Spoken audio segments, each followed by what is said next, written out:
اعوذ باللہ من الشیطان الرجیم بسم اللہ الرحمن الرحیم هو السمیع العلیم هو الغفور الرحیم هو التواب الرحیم اللہم صلی علی محمد وعلی آل محمد۔ دربار امامزادہ عبداللہ شاہ لشتر غازی بابا پاکستان سے السلام علیکم ورحمۃ اللہ وبرکاتہ۔ نیگلیریا فولیری، اس وائرس نے پھر سے کراچی کو اور بالخصوص پاکستان کے جو ٹراپیکل لینڈز ہیں ان کو ہٹ کیا ہے۔ اس وقت کراچی میں خطرے کافی حد تک کنٹرولڈ ہے، ابھی تک قیاس والی صورت نہیں آئی ہے، لیکن یہ سیگمنٹ کرنے کا مقصد یہی ہے کہ prevention is better than medicine, احتیاط دوا سے بہت بہتر ہے۔ اور پھر کچھ چیزوں کی احتیاط اس قدر شدید اور ناگزیر ہے کہ جس میں میڈیکیشن بھی اثر نہیں کرتی۔ ہم اسی وائرس کی بات کر رہے ہیں کہ جس کی لیتھل فیٹیلٹیز بہت زیادہ ہیں اور جس میں سروائیول ریٹ بہت کم ہے۔ آپ امیجن کریں 1962 سے لے کے 2018 تک کے سٹارٹس کے درمیان میں دنیا بھر میں 162 نیگلیریا افیکٹیز میں سے ٹوٹل 4 سروائیورز ہیں، اور وہ بھی آئرونکلی کیسے سروائیو ہو گئے مجھے نہیں پتا، لیکن اس کی فیٹیلٹیز بہت زیادہ بہت لیتھل ہیں۔ بیسکلی یہ ایک وائرس جو کہ ایک ایموبا جسے کہتے ہیں، ایموبا پروٹیس، ہم نے بچپن میں کلاس 7th 8th 9th میں پڑھا تھا اس کے بارے میں، اور یہ اسی کی فیملی سے ایگریویٹ ہوتا ہے۔ اس کے کیا پریونشن میجرز لے سکتے ہیں اور یہ کس طرح ناک میں جاتا ہے، اس کے بارے میں جو ہم نے متس اتنے زیادہ کراچی میں جو فلرش ہو گئی ہیں، یہ سیگمنٹ کرنے کا ایک یہ بھی فیکٹر تھا تاکہ لوگوں کے دلوں سے اس کی حقیقت کو بتایا جا سکے، تاکہ جب تک آپ کو حقیقت کے بارے میں علم نہیں ہوگا آپ کا خوف کم نہیں ہوگا، کیونکہ جس چیز کے بارے میں انسان جانتا نہ ہو خوف اسی چیز کا آتا ہے، جب جان لیتا ہے تو خوف خود بخود چلا جاتا ہے۔ ویسے بھی بے ایمان لوگوں کی کمی نہیں ہے، ایمان جب امت سے رخصت ہوتا جاتا ہے تو ہر خوف زدہ چیز ہی مومن کو پریشان کرتی ہے، اور اسی طرح وہ مومن رہتا نہیں ہے۔ نیگلیریا فولیری، پہلے تو یہ سمجھ لیں یہ ناک کے ذریعے جاتا ہے، یہ منہ کے ذریعے فائدہ نہیں کرتا، یہ ایئر کے ذریعے کوئی فائدہ نہیں کرتا، یا اور یہ gateways of the body کے ذریعے انسان کو کچھ بھی نقصان نہیں کر سکتا ہے۔ صرف ایک واحد اس کی ٹریجیکٹری ہے کہ اس کو جو اس کی منزل ہے، جو اس کی ڈیسٹینیشن ہے، جو اس میں جہاں اس کو جا کے بلاسٹ کرنا ہوتا ہے، وہ انسان کا دماغ ہے، برین۔ اور دیر از اونلی ون وے کہ یہ آپ کی نیزل سیپٹم ایریا کے ذریعے یہ آگے ٹریول کرنا شروع کرتا ہے، اور یہ گریجولی کرال کرتے کرتے اس کا وائرس جو ہے وہ برین تک پہنچتا ہے، اور یہ گریجولی برین کو کھانا شروع کرتا ہے۔ نیگلیریا فولیری، اس کے شروع کے سمٹمز بخار کا آنا، سر میں شدید درد کا ہونا، اور اس کے ساتھ نوزیا وامٹنگ کی فیلنگ ہونا، چھوٹے سے لے کے بڑے کسی بھی انسان کو ہو سکتا ہے، مرد عورت یہ کسی میں تمیز نہیں کرتا۔ اس کے ساتھ ساتھ اس کے جو انکیوبیشن پیریڈ ہے، یعنی یہ کتنے دن میں اثر انداز ہوتا ہے اور اپنے پورے فلرش کے ساتھ اپنے اثرات دکھاتا ہے، وہ تقریباً 2 سے 6 دن ہے، یعنی 48 آورز کے بعد اس کا انکیوبیشن سٹارٹ ہو جاتا ہے، اور 4 سے 6 دن میں یہ اپنی فل بلوم کے ساتھ اپنے اثرات دکھاتا ہے۔ اس کے ٹیسٹ پاکستان میں اویلیبل ہیں، لیکن ایز سچ ان کی کوئی اہمیت اس لیے نہیں ہے کہ بائی دا ٹائم ان کی ڈائگنوسس ہوتی ہے، جو ٹریٹمنٹ ہے وہ بہت جلدی بیونڈ چلا جاتا ہے۔ دیکھیں، حوصلے تسلی اپنی جگہ، حقیقت پہ بات کرنی چاہیے۔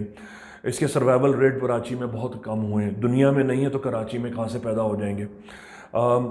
اس کی یہ بھی بات اب آپ کو میں اصلاح کر دینا چاہتا ہوں کہ لوگ سمجھتے ہیں کہ آرام سے پانی سے یہ ٹریول کر جاتا ہے، اس کا ناک میں پہنچنا بڑا مشکل کام ہے، اور اس کو ناک میں ٹریول کرانے کے لیے اور اس کو برین تک آگے جانے کے لیے بہت تھرسٹ کی ضرورت ہے، یعنی صرف ناک میں پانی ڈالنے سے یہ برین میں نہیں چڑھتا، آلدو اگر اس میں موجودگی ہے بھی نیگلیریا کی تو یہ ناک میں اتنی جلدی سے نہیں چڑھتا جب تک اس کو جھٹکے سے نہ ڈالا جائے۔ یہی وجہ ہے کہ میں نے جتنے کیسز نیگلیریا کے سٹڈی کیے ان میں پیشنٹس نے یہ بات بتائی تھی کہ ان کے جو افیکٹیز تھے یا ان کے جو ڈیسیز تھے، جو فوت ہوئے تھے، انہوں نے پانی میں جمپ لگائی تھی یا انہوں نے پانی کے اندر سر لے کر نیچے گئے تھے اور دیر تک وہ پانی کے اندر یا تو ریمین ڈائیو کے ساتھ رہے یا انہوں نے پھر اندر سانس لیا یا انہوں نے ببلز جب آکسیڈائز کیے تو اوپر آئے تو اس وائرس کو اندر اتنے پریشر سے جانے کا موقع ملا۔ تو ایک تو یہ سمجھ لیں کہ اگر آپ نے اونچی جگہ سے ڈائیو کیا ہے تو ڈائیو کرنے کے ساتھ جو جرک آف تھرسٹ لگے گا اس وائرس کے لیے، وہ فرسٹ جرک جو ہے وہ بہت ضروری ہے، جو کہ جھٹکے کے ساتھ وہ ناک کی سیپٹم میں چڑھے۔ لہٰذا یہ مائنر وضو کرنے سے نہیں جائے گا، لیکن پھر ہمارے لوگ ماشاءاللہ شریعت کو بہت فالو کرتے ہیں، اور جب شریعت کو فالو کرتے ہیں تو خوب اچھی طرح ناک میں چڑھاتے ہیں، ہاں وہ لیتھل ہو سکتا ہے۔ میں یہاں شرعاً شریعت سے وہ بھی درخواست کروں گا کہ تمام امام بارگاہوں سے، تمام مساجد سے اور انسٹیٹیوشن سے یہ باقاعدہ ذمہ داران کی یہ ذمہ داری ہونی چاہیے کہ ہر فورم پہ وہ جو مسجد کے امام صاحب ہیں، وہ جو امام بارگاہ کو لیڈ کر رہے ہیں، ان کے جو کسٹوڈینز ہیں، ان سب کو اپنی پیرامیٹرز میں رہ کر اس بات کی اویئرنیس لانی چاہیے کہ یا تو آپ سرے سے تیمم کر لیں، سیدھی سی بات ہے۔ دیکھیں کون کہتا ہے کہ نماز وضو کے بغیر ہو جاتی ہے؟ نماز وضو کے بغیر نہیں ہوتی، لیکن یہ بھی تو ہے کہ وضو تیمم سے بھی تو ہو جاتا ہے۔ کون کہتا ہے تیمم سے وضو نہیں ہوتا؟ نماز اللہ کے لیے ہے، آپ جب تک اس کی پریپریشن نہیں کریں گے نماز قائم نہیں ہوگی۔ قبول کرنا نہ کرنا یہ اللہ کی مرضی ہے، آپ کو نماز کو پریپیئر کر کے دینا ہے۔ اب اگر حکومتی سطح پر یا فیڈرل لیول پر یا آپ کے اپنے ڈسٹرکٹ لیول پر اگر وہ سہولت آپ کو نہیں بنی ہے تو اس سے پہلے کہ آپ کسی پر الزام تراشی کریں، وہ دوسرے پر کرے، وہ تیسری پر کرے، اس الزام تراشی کے دوران میں ہی جانیں جا سکتی ہیں۔ لہٰذا آپ خود اپنی احتیاط خود کریں، اپنے ہر لیول پر کریں۔ سیدھا سیدھا یہ ہے کہ اگر آپ کو مسئلہ ہو رہا ہے، آپ سب کچھ کریں، آپ غسل کریں، کچھ بھی کریں، ناک میں پانی نہ ڈالیں اور آپ پھر تیمم کر لیں، آپ کا وضو ہو جائے گا، وضو قائم ہو جائے گا۔ اور اگر آپ کو یہ بات بھی آپ کے ذہن سے ڈسینڈ نہیں کر رہی ہے تو آپ منرل واٹر کی بوتل رکھیں نا۔ ایک منرل واٹر کی بوتل آپ کے تقریباً 3 سے 4 دن وضو میں صرف ایکسکلوسیولی ناک میں ڈالنے کے کام آ جائے گی۔ کتنا ورتھ ہے؟ دن میں 4 5 6 بوتلیں تو شاید ایسے ہی پی جاتے ہوں گے آپ منرل واٹر کی، ایک ایکسکلوسیولی 20 روپے کی بوتل آپ وضو کے لیے رکھ لیں، آپ اس کے ناک میں ڈال لیا کریں، کوئی حرج کی بات نہیں ہے۔ دیکھیے جب تک یہ ناک میں اچھی طرح اوپر نہیں چڑھے گا یا ڈائیو کرنے کے بعد ناک میں ایک تھرسٹ کے ساتھ، ایک جرک کے ساتھ اوپر نہ جائے، یہ وائرس اپنا سفر چڑھائی کا شروعات نہیں کر سکتا۔ پھر اس کا تدارک کیا کیا جائے؟ کلورین کی جو سطح ہے، جو لیول آف کلورین ہے، جب یہ ہمارے پانیوں میں ختم ہو جاتا ہے تو پھر ایموبا پروٹیس بہت جلدی فلرش کرتا ہے، اور اسی کی وجہ سے جو نیگلیریا فولیری ہے یہ بہت جلدی پریویل کرتا ہے اور اس کی انکیوبیشن ہوتی ہے اور اس کی پھر بہت زیادہ ملٹیپلیکیشن ہو جاتی ہے۔ لہٰذا اگر کلورین لیول مینٹین رہیں، جو جہاں سے بھی کراچی کو پانی جس طرح کینچر جھیل سے آتا ہے، اگر اس میں کلورین کی سطح مانیٹرڈ کی جائے تو کسی کو بھی مسئلہ نہیں ہوگا۔ لیکن مسئلہ یہی ہے کہ ہر ایک دوسرے پر الزام تراشی کرتا ہے۔ آپ جب سوئمنگ پول میں جاتے ہیں اور اگر وہاں کلورین کی سطح صحیح نہیں ہے، مینٹینڈ نہیں ہے، تو آپ کا وہاں ڈائیو کرنا خطرے سے خالی نہیں ہے۔ میں یہ نہیں کہوں گا وہاں جانے نہ دیں، پلیز کلورین کی سطح چیک کیے بجائے کوئی بھی ذمہ دار فیملی، آپ اپنی پوری فیملی کو انجوائے کرنے لے کے گئے، نانا چاچا دادی کازنز بچے نیفیوز آپ کے باہر سے لوگ آئیں، انجوائے کرنے گئے نا یار ایسی انجوائمنٹ کا کیا فائدہ؟ آپ کسی کے میت گھر لے کر آئیں یا کسی کو پیشنٹ بنا کے لائیں، لعنت ہے پھر ایسی انجوائمنٹ پر، آپ خود پریشان ہو جائیں گے۔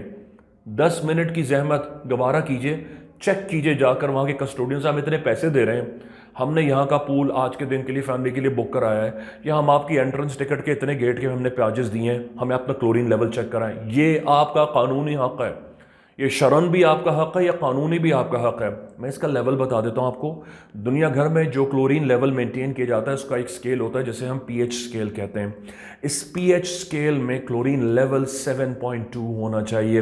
میں خود جب باہر تھا تو جب میں انچارج ہوا کرتا تھا تو اس میں سوئمنگ پول بھی آیا کرتے تھے، اور جو تمام فیسلٹیز تھیں میں اس کی مینجمنٹ کیا کرتا تھا، جس میں جو سوئمنگ پول کی مینجمنٹ تھی وہ بھی میرے انڈر میں تھی، تو میں خود کلورین کو مینٹین کیا کرتا تھا، اور میں جو انٹرنیشنل اسکیل ہے اس کے مطابق 7.2 7.8 پہ کلورین لیول کو رکھا کرتا تھا۔